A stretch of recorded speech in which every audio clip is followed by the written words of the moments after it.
Assalamualaikum warahmatullahi wabarakatuh. Oke bro, apa kabarnya?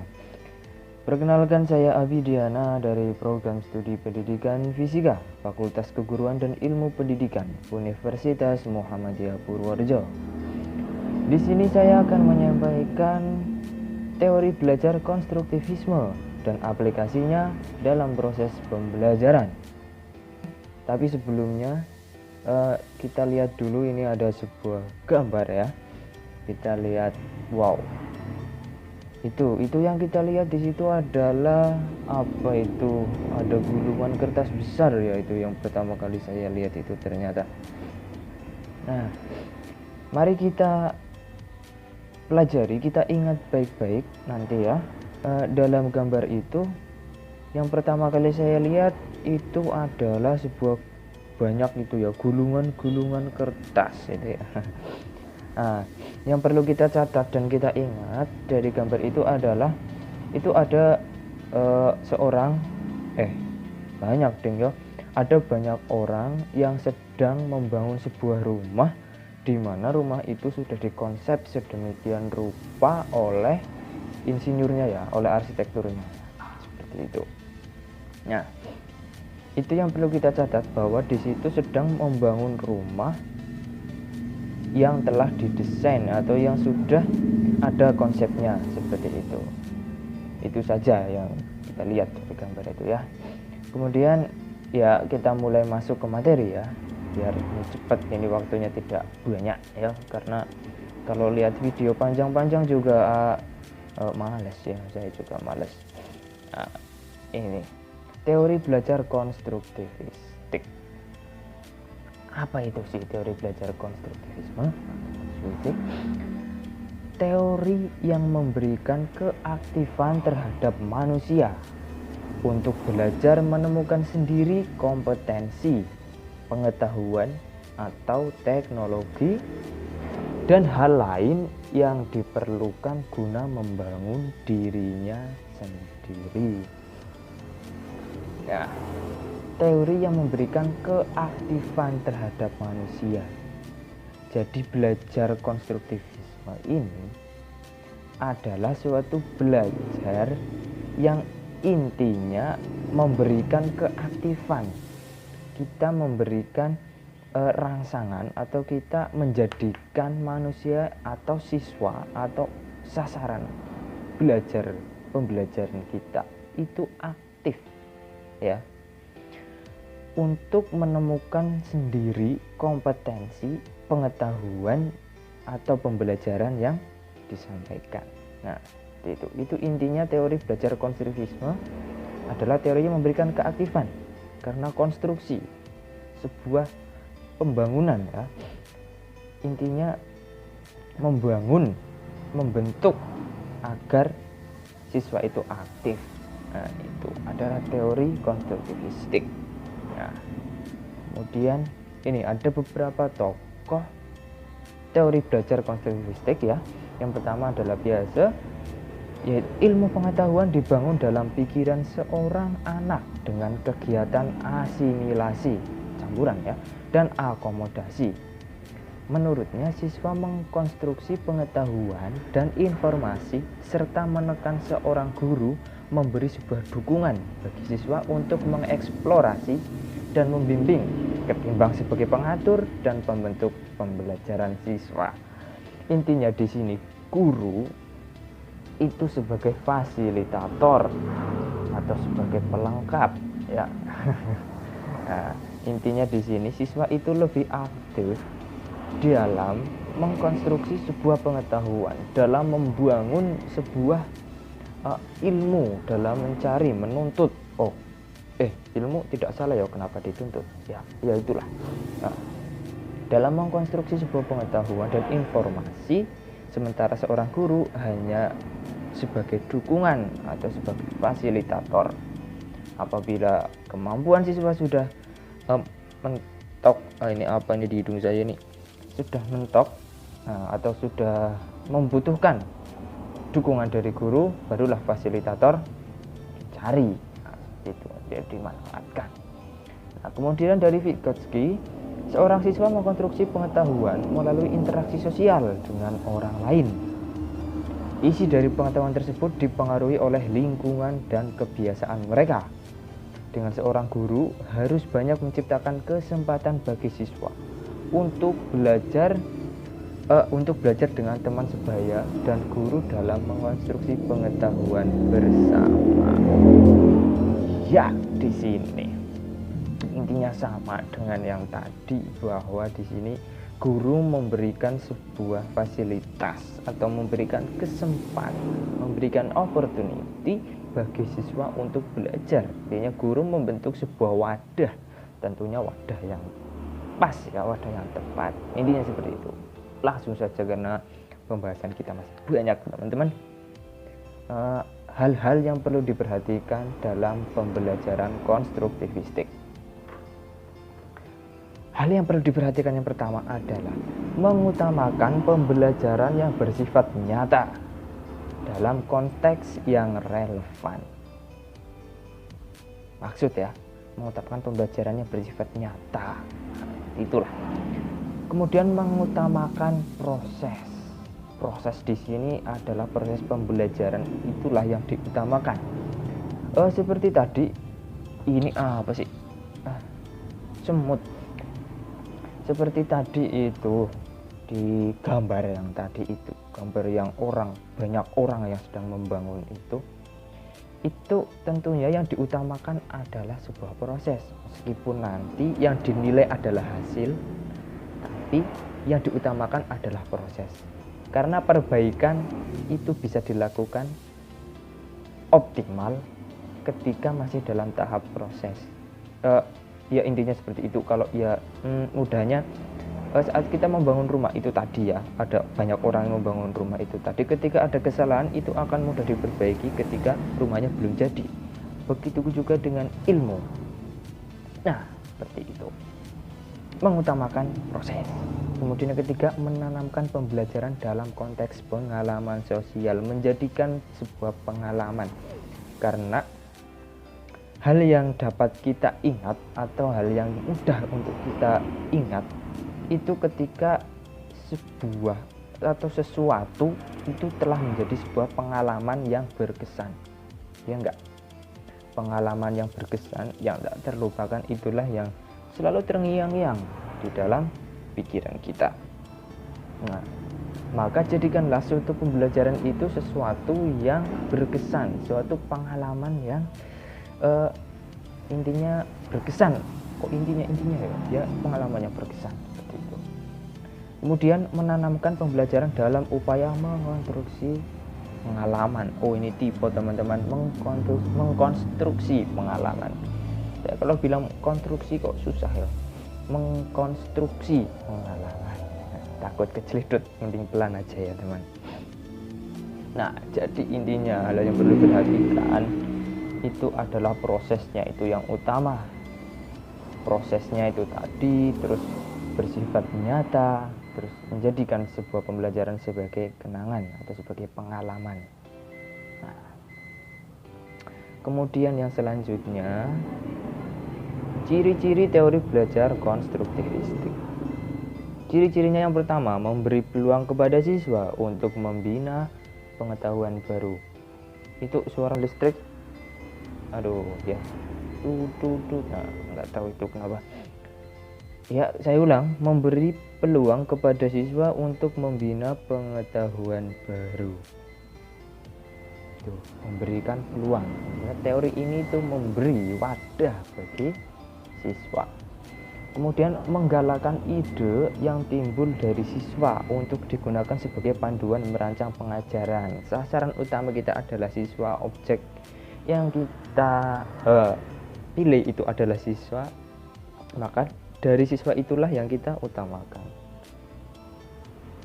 Menerima daya usaha siswa, dapat mengkaji ini ya, tipe lagi, mengkaji bagaimana siswa belajar menemukan ide, terus membina siswa untuk dapat berdialog dengan sesama siswa dan guru. Kita memberikan wadah kepada siswa dalam suatu pembelajaran. Apa sih yang kita pelajari? Intinya seperti itu.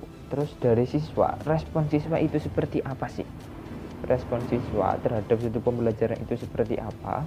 Kita rangkum, kita gali, kita terima usaha, maksudnya kita perhatikan usaha-usaha yang dilakukan oleh siswa dalam mempelajari pembelajaran yang kita sampaikan. Kita kelola, dari situlah nanti akan muncul sebuah strategi untuk pembelajaran yang kita lakukan. Baik, selanjutnya ada prinsip-prinsip teori belajar konstruktivistik. Prinsip-prinsipnya yang pertama adalah pengetahuan dibangun dan dikembangkan oleh siswa. Pengetahuan tidak dapat dipindah dari guru ke siswa kecuali hanya dengan keaktifan siswa sendiri untuk menalar. Siswa aktif mengkonstruksi secara terus-menerus. Guru sekedar membantu menyediakan sarana situasi agar proses konstruksi belajar berjalan lancar. Kemudian mencari dan menilai pendapat siswa. Semua kembali kepada siswa. Intinya siswa yang harus lebih aktif di sini. Sebagaimana yang sering kita dengar kemarin-kemarin itu bahwa generasi 4.0 itu menekankan kepada soft skill, kepada kemampuan diri dari seorang siswa. Karena itulah yang akan dibutuhkan di dunia modern. Maka dari itu teori belajar konstruktivistik ini adalah mengutamakan keaktifan dari siswa dan disarankan untuk memanfaatkan guru sebagai fasilitator agar tentunya dapat terarah seperti itu.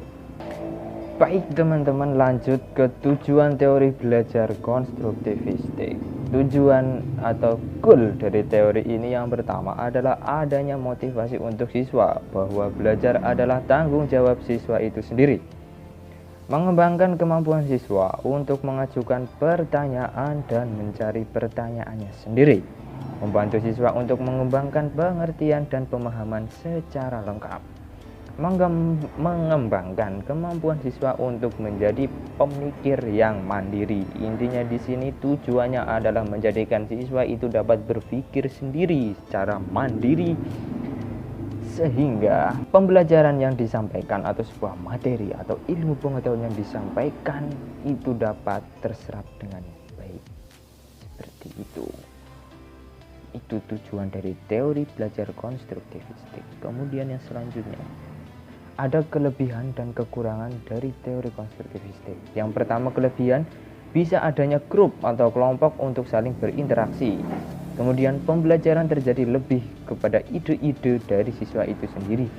Karena dengan ide-ide dari siswa itu sendiri akan mempermudah dalam mempelajari suatu materi pembelajaran, apalagi bila dilakukan dengan kelompoknya, karena siswa akan lebih mudah dan akan lebih percaya diri ketika berinteraksi dengan sesama temannya atau sesama grup kelompok. Kemudian kekurangannya adalah teori ini tidak cocok untuk siswa yang pasif. Siswa belajar secara konsep dasar, tidak pada keterampilan dari siswa itu sendiri, tidak memusatkan pada kurikulum yang ada. Maka teori ini perlu didampingi dengan sebuah strategi yang pas, strategi yang cocok untuk dilakukan kepada siswa-siswa yang pasif. Maka dari sini peran dari seorang guru sebagai fasilitator adalah membangun siswa itu menjadi aktif sehingga teori ini dapat diterapkan. Intinya seperti itu. Kemudian yang selanjutnya adalah proses mengkonstruksi pengetahuan. Apa ini? Von Galscherveld dalam Paul S. 1996. Beberapa kemampuan yang diperlukan dalam proses mengkonstruksi pengetahuan. Kemampuan yang diperlukan, yang pertama adalah kemampuan mengingat dan mengungkapkan kembali pengalaman, kemampuan membandingkan dan mengambil keputusan, dan kesamaan dalam perbedaan. Kesamaan dan perbedaan. Kemudian yang ketiga, kemampuan untuk lebih menyukai sesuatu pengalaman yang satu daripada lainnya. Baik teman-teman, intinya adalah kemampuan yang diperlukan dalam proses mengkonstruksi pengetahuan adalah kemampuan mengingat dan mengungkapkan kembali pengalaman. Maka dari itu, hendaknya dibuat suatu pembelajaran dibuat sedemikian rupa untuk mudah diingat dalam jiwa siswa itu. Maka dari itu buatlah strategi yang sangat-sangat tepat dalam melakukan kegiatan belajar sehingga siswa akan mudah mengingat dan mengungkapkan kembali pengalaman, karena mengungkapkan itu bukanlah hal yang mudah. Lanjut saja. Kemudian ada proses belajar konstruktivistik. Nah, yang pertama ini peran dari siswa. Menurut pandangan konstruktivistik, yang akhirnya paling menentukan terwujudnya gejala belajar adalah niat belajar siswa sendiri. Hakikatnya kendali belajar sepenuhnya ada pada siswa. Innamal a'malu binniyat. Jadi hakikatnya kendali belajar sepenuhnya ada pada siswa itu sendiri. Nah, kemudian peranan dari guru. Peranan dari guru yang pertama adalah membubuhkan kemandirian dengan menyediakan kesempatan. Yang kedua, menumbuhkan kemampuan mengambil keputusan dan bertindak. Menyediakan sistem dukungan yang memberi kemudahan dalam belajar. Guru harus sabar membubuhkan kemandirian sehingga siswa menjadi aktif dalam proses belajar. Memberikan kesempatan berkali-kali, walaupun kesempatan itu kadang tidak dimanfaatkan dengan baik, tapi harus sabar, harus terus-menerus memberikan kesempatan kepada siswa, karena dengan kesabaran itu pembelajaran dapat diterima dengan baik. Kemudian yang selanjutnya adalah evaluasi belajar konstruktivistik. Evaluasi belajar pandangan konstruktivistik menggunakan goal free evaluation. Pak, ini tipe goal free evaluation yang dimana evaluasi belajar adalah dilakukan dengan respek atau dengan reaksi proses apa sih yang didapatkan oleh siswa. Jadi tidak mengacu kepada hasil, tidak tertuju kepada hasil pembelajaran itu, melainkan apa perubahan sikap yang terjadi dari siswa itu. Karena perubahan sikap itu yang bisa menjadikan suatu pembelajaran dapat dilakukan terus-menerus. Karena jika dari dalam diri siswa itu sudah tertanam rasa ingin belajar terus-menerus, ingin tahu yang banyak, rasa ingin kepo ya, ini rasa keponya tinggi, maka usahanya akan tinggi juga, sehingga belajarnya pun akan menjadi semakin banyak, semakin semangat. Nah, intinya. Kemudian bentuk-bentuk evaluasi konstruktivistik dapat diarahkan maksudnya pada tugas-tugas autentik. Bentuk-bentuk evaluasi dapat diarahkan pada tugas-tugas, karena dengan tugas-tugas siswa itu menjadi lebih aktif. Ya, gitu. Kemudian evaluasi akan lebih objektif jika evaluator tidak diberi informasi tentang tujuan selanjutnya. Jika evaluator tidak diberi informasi tentang tujuan selanjutnya, harus fokus pada satu titik. Ya, fokus. Kemudian tidak melihat pada apa yang dapat diungkapkan terhadap pelajaran yang telah diajarkan dengan cara menjawab soal-soal tes, melainkan pada apa yang dapat dihasilkan siswa, didemonstrasikan dan ditunjukkan. Ya, karena kita sekarang apalagi di zaman yang online ini, kita seorang siswa atau kita sendiri ketika menjawab soal, ketika kita tidak bisa atau kurang memahami, tujuan kita adalah Google. Nah, maka menjawab soal-soal tes itu sepertinya sekarang ini sudah tidak terlalu penting, karena pada hakikatnya yang penting adalah apa yang dihasilkan. Nah, seperti itu, apa yang mampu dipelajari, apa hasil, apa reaksi setelah melakukan pembelajaran. Ya, soft skill yang diutamakan di sini adalah soft skill dari siswa tersebut. Jadi teori belajar konstruktivisme adalah bagaimana cara membuat siswa lebih aktif dalam belajar, dalam membangun sebuah ilmu pengetahuan selayaknya membangun sebuah bangunan. Seperti yang kita lihat di gambar yang tadi pertama itu gambar rumah. Itu adalah di situ ada sebuah rumah yang dibangun di atas sebuah lahan dengan sketsa atau dengan sebuah desain yang telah dibuat oleh seorang arsitektur. Nah, di situ dapat diimplementasikan, dapat kita gambarkan sebuah ilmu pengetahuan di mana lahan itu adalah siswa itu adalah lahannya ya. Siswa itu adalah lahannya. Jadi sebuah desain atau desain di situ dapat kita ibaratkan sebagai metode pembelajaran atau strategi pembelajaran. Nah, jadi sebuah bangunan itu didesain itu sesuai dengan lahannya ya. Misal di lahan yang miring, maka pondasinya itu harus seperti apa, mungkin cakar ayamnya itu seperti apa, itu tentunya berbeda dengan di lahan yang datar. Nah, seperti itu. Dalam membangun sebuah strategi pembelajaran juga didasarkan dengan siswa, dengan karakter dari siswa. Maka dari itu psikologi pendidikan ini adalah mencari psikologi siswa itu seperti apa, karakter siswa itu seperti apa untuk menentukan suatu strategi pembelajaran sehingga pembelajaran dapat disampaikan dengan tepat dan dapat dikuasai dengan maksimal. Nah, seperti bangunan itu makanya dalam bangunan itu seorang mandor atau seorang pengawas itu akan mengontrol bangunan itu secara berkala. Itu artinya tidak melihat hasil akhir, tidak hanya melihat hasil akhir, tapi dalam proses terus diawasi, terus dikontrol. Seperti itu. Ketika ada sebuah kesalahan atau kekeliruan bisa langsung dibenarkan, karena ketika masih dalam proses itu akan mudah.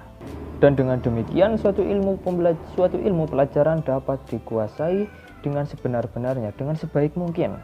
Nah, begitu juga dengan bangunan setelah dikonsep sedemikian rupa dengan melihat lahan yang seperti ini, bahan-bahannya kemudian apa saja, pondasinya seperti apa, kemudian prosesnya memakan waktu sekian, itu harus diperhitungkan. Maka dari itu belajar konstruksi juga seperti itu sehingga didapatkan hasil pembelajaran yang baik dan juga dalam konstruksi bangunan didapatkan bangunan rumah yang baik. Seperti itu. Baik teman-teman, itulah teori belajar konstruktivisme dan aplikasinya dalam proses pembelajaran. Nah, itu saja dari saya karena intinya sudah tersampaikan dan banyak salahnya dalam saya menyampaikan. Saya mohon maaf yang setulus-tulusnya dan tak lupa saya mengucapkan terima kasih kepada semuanya yang telah menyaksikan video saya ini.